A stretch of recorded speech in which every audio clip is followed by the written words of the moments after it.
Is recognized for such time as he might consume. I thank the gentlewoman and the gentleman as well for the bipartisan cooperation that's been demonstrated with respect to this bill. Madam Speaker, I rise in support of this legislation, supporting your day of recognition for Cold War veterans. I'm very proud to have authored it and sponsored it. It recognizes American heroes who protected our nation during one of the most perilous times in our history.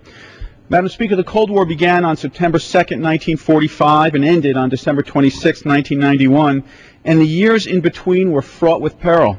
I, along with many of my colleagues, grew up in the Cold War. I remember going to elementary school and hearing the air raid drill, going out into a hall, bracing myself against a wall, covering my head with my arms. There were millions of American children who went through those exercises. Tens of thousands of nuclear warheads were aimed between the United States and the Soviet Union. The world was on hair trigger. And while wars were fought and combat raged in places like Korea and Vietnam, those nuclear missiles never fired. The nuclear conflagration between the United States and the Soviet Union never occurred. It never occurred because of those heroes of the Cold War.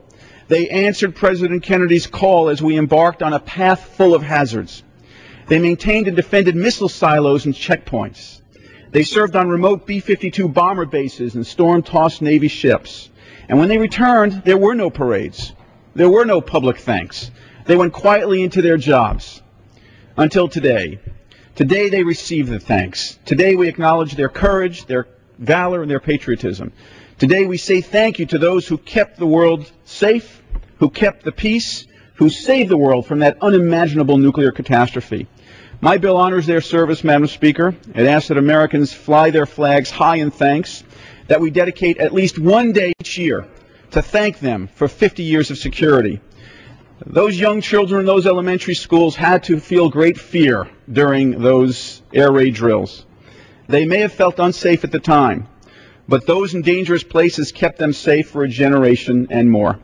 We thank them for that service. I thank both sides of the aisle for their bipartisan demonstration of support for this bill. I urge its passage, and I yield back the balance of my time.